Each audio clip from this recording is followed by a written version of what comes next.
दोस्तों, मेरे चैनल में आपका हार्दिक स्वागत है। माता शीतला की पावन सत्य कथा मैं सुनाने जा रही हूँ। यह कथा बहुत पुरानी है। एक बार शीतला माता ने सोचा कि चलो आज देखकर आती हूँ धरती पर कि मेरा पूजा कौन कौन करता है, कौन कौन मुझे मानता है। यही सोचकर शीतला माता धरती पर राजस्थान के झुंगरी गांव में आई और देखा कि इस गांव में मेरा मंदिर भी नहीं है और ना मेरी पूजा है। माता शीतला गांव की गलियों में घूम रही थी, तभी एक मकान के ऊपर से किसी ने चावल का उबला पानी यानी मार नीचे फेंका। वह उबलता पानी शीतला माता के ऊपर गिरा, जिससे शीतला माता के शरीर में छाले फोड़े पड़ने लग गए। शीतला माता के पूरे शरीर में जलन होने लगी। शीतला माता गांव में इधर उधर भाग के चिल्लाने लगी, अरे मैं जल गई, मेरी शरीर तप रहा है, जल रहा है, कोई मेरी मदद करो। लेकिन उस गांव में किसी ने शीतला माता की मदद नहीं की। तभी अपने घर के बाहर एक कुम्हारन महिला बैठी थी। उस कुम्हारन ने देखा, बूढ़ी माई तो बहुत जल गई है, इसके पूरे शरीर में तपन है, इसके पूरे शरीर में छाले फफोले पड़ने लग गए हैं, यह तपन सहन नहीं कर पा रही है। तब उस कुम्हारन ने कहा, माँ तू यहाँ आकर बैठ जा, मैं तेरे शरीर के ऊपर ठंडा पानी डालती हूँ। कुम्हारन ने उस बूढ़ी माई पर खूब ठंडा पानी डाला और बोली, हे माँ, मेरे घर में रात की बनी हुई राबड़ी रखी है, थोड़ा दही भी है। शीतला माता ने ठंडी ज्वार के आटे की राबड़ी और दही खाया, इससे शरीर में ठंडाई मिली। तब उस कुम्हारन ने कहा, बैठ जा, तेरे सिर के बाल बिखरे हैं, ला मैं तेरी कंघी करके चोटी बना देती हूँ। कुम्हारन माई की चोटी गूंथने हेतु कंघी बालों में करती रही। अचानक कुम्हारन की नज़र उस बूढ़ी माई के सिर के पीछे पड़ी तो कुम्हारन ने देखा कि एक आँख बालों के अंदर छुपी है। यह देखकर वह कुम्हारन डर के मारे घबरा कर भागने लगी। तभी उस बूढ़ी माई ने कहा, रुक जा बेटी, तू डर मत, मैं कोई भूत प्रेत नहीं हूँ, मैं शीतला देवी हूँ।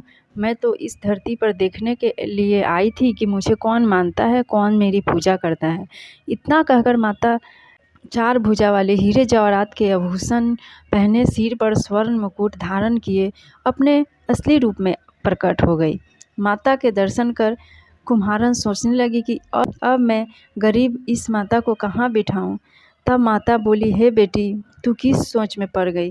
तब उस कुम्हारन ने आंखों में आंसू बहते हुए कहा, हे माँ, मेरे घर में तो चारों तरफ दरिद्रता बिखरी हुई है, मैं आपको कहाँ बैठाऊं। मेरे घर में ना तो चौकी है, ना बैठने का आसन है। तब शीतला माता प्रसन्न होकर उस कुम्हारन के घर पर खड़े हुए गड्ढे पर बैठकर एक हाथ में झाड़ू, दूसरे हाथ में डलिया लेकर उस कुम्हारन के घर की दरिद्रता को झाड़ कर डालिया में भर कर फेंक दिया और उस कुम्हारन से कहा, हे बेटी, मैं तेरी सच्ची भक्ति से प्रसन्न हूँ, अब तुझे जो भी चाहिए मुझसे वरदान मांग ले। तब कुम्हारन ने हाथ जोड़कर कहा, हे माता, मेरी इच्छा है कि अब आप इसी झुंगरी गांव में स्थापित होकर यहीं रहो और जिस प्रकार आपने मेरे घर की दरिद्रता को अपनी झाड़ू से साफ कर दूर किया, ऐसे ही आपको जो भी होली के बाद की सप्तमी को भक्ति भाव से पूजा कर आपके ठंडा जल, दही व वास ठंडा भोजन चढ़ाए, उसके घर की दरिद्रता को साफ करना और आपकी पूजा करने वाली नारी जाति महिला अखंड सुहाग बना कर रखना, उसकी गोद हमेशा भरी रखना।